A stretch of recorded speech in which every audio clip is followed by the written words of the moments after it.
Do you want to get the most out of your 3.6 liter Pentastar engine? Well, I have the mod for you. It's the Baxter Performance Oil Filter Adapter. What this is going to do, it's going to help with the longevity of your engine. Now, these engines have a really hard time with oiling and getting oil pressure when you start them. The reason why is because the oil filter and the oil filter housing / oil cooler don't have a drain back check valve. So what this is going to do, it's going to allow you to now have that check valve in it. So it's going to hold oil on the top of your engine. So when you cold start these engines, it's going to take about 3.5 seconds to completely get oil to where you need the oil to be.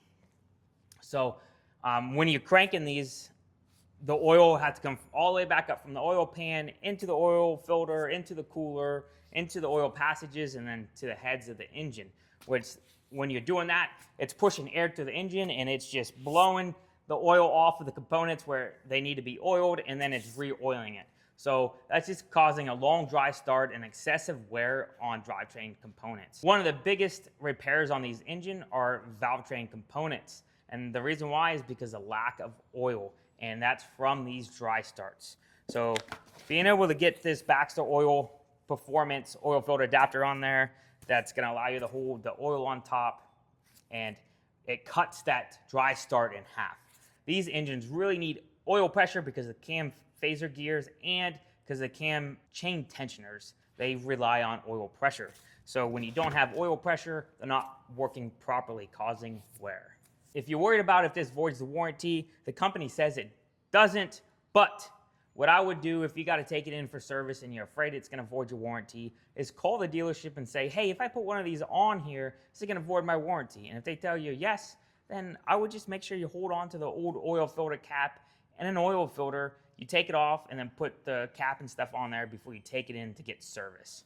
And the miles on these vehicles don't matter.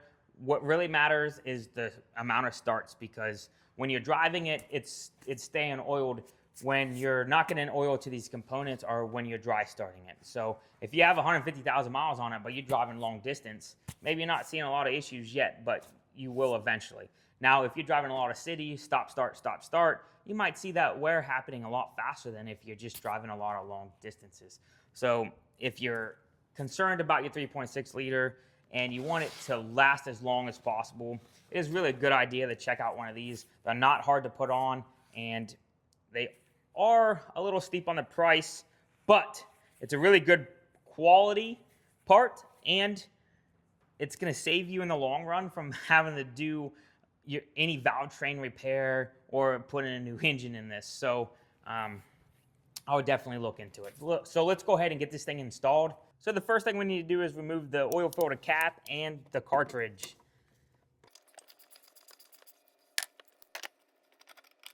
Next, we need to check and see if the threads on the locking cleat are aligned with the threads on the adapter, which if you look here, everything looks to be lined up. All right, so next, we need to test fit this before we put any of the O-rings on. So there's two holes on the side of this adapter. One, a plug will go in, and then a Schrader valve will go on the other. What the Schrader valve does is when you do the oil change and you want to take the oil filter off, you put air to this system and it pushes the oil out of the filter. So when you take the filter off, it does not make a big mess. So when you go to test fit this, make sure you put oil on there. I already put oil on this O-ring. There's two other O-rings you have to put on afterwards when you get done with your test fitting. So we're going to go ahead and test fit this, and you want to make sure at least one of these holes are in a position to where you can put that Schrader valve on and nothing is in the way. So let's go ahead and test fit this.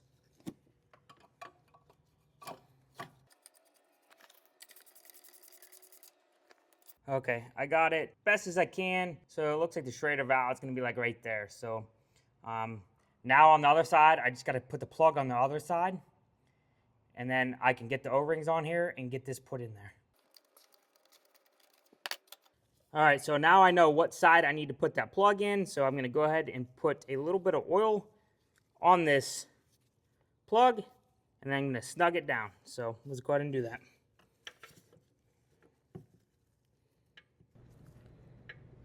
So I ended up putting oil on the plug, but it ended up leaking. That's what the instructions said to do, was put some oil on it. So instead, I took it back out and ended up putting Teflon tape on it, and it resolved the leak that I had.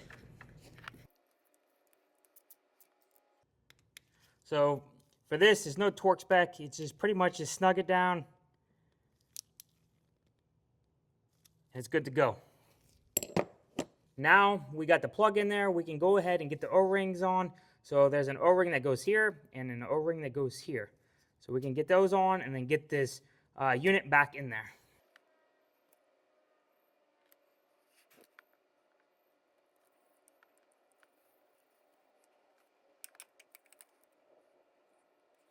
Just do your best. Try not to roll these O-rings. You can use a pick those on there just to make sure they're not rolled. Now that those are on there, we're going to go ahead and put a little bit of oil on the O-rings.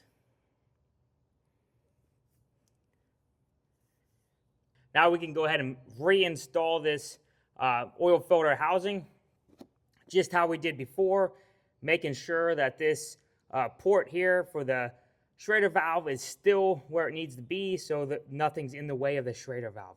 So we're going to get this put back in there.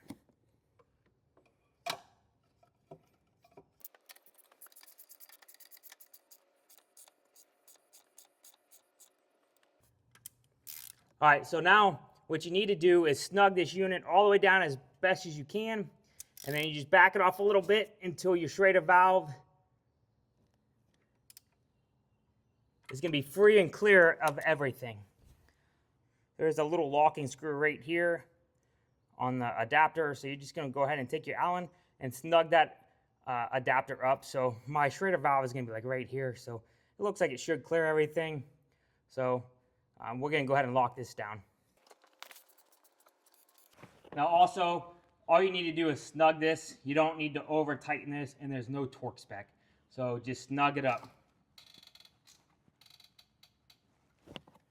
Now I'm going to go ahead and put a little bit of Teflon tape on this. They say don't do more than 1 or 2 wraps on it, so we're just going to put a little bit on there.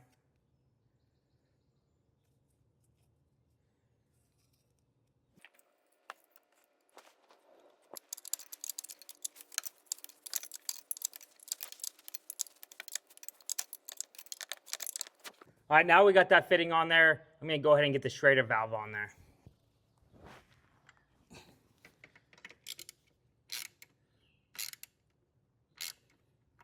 Okay, with that completely installed, the Schrader valve on there, everything snugged up and sealed up, now it's time to go ahead and do the oil filter.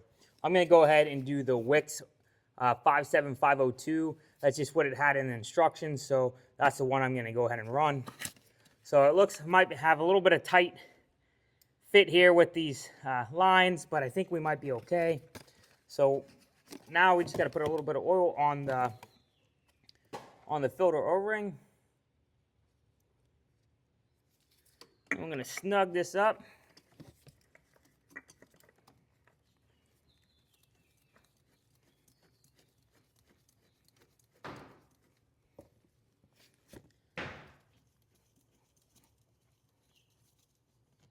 Now you're going to snug it, and then give it another extra little turn here.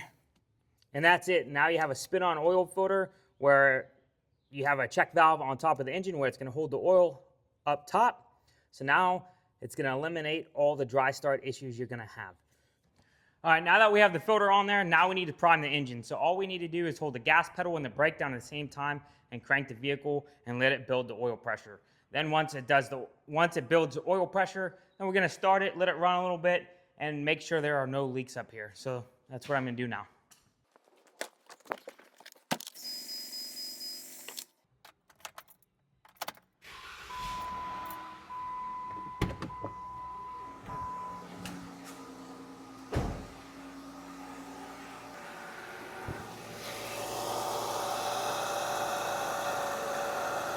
Okay, now that it was running, I verified there's no leaks. I'm going to go ahead and shut it off and check the oil.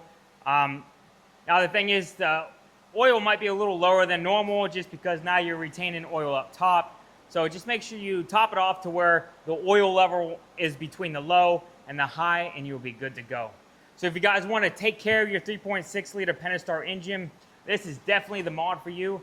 Also, when you go to buy this product, make sure you check your year, make, and model to make sure you're getting the right one for your vehicle. There are a couple models that they don't make this for, so definitely check those out. Make sure you get it for your vehicle. So You guys have a good one.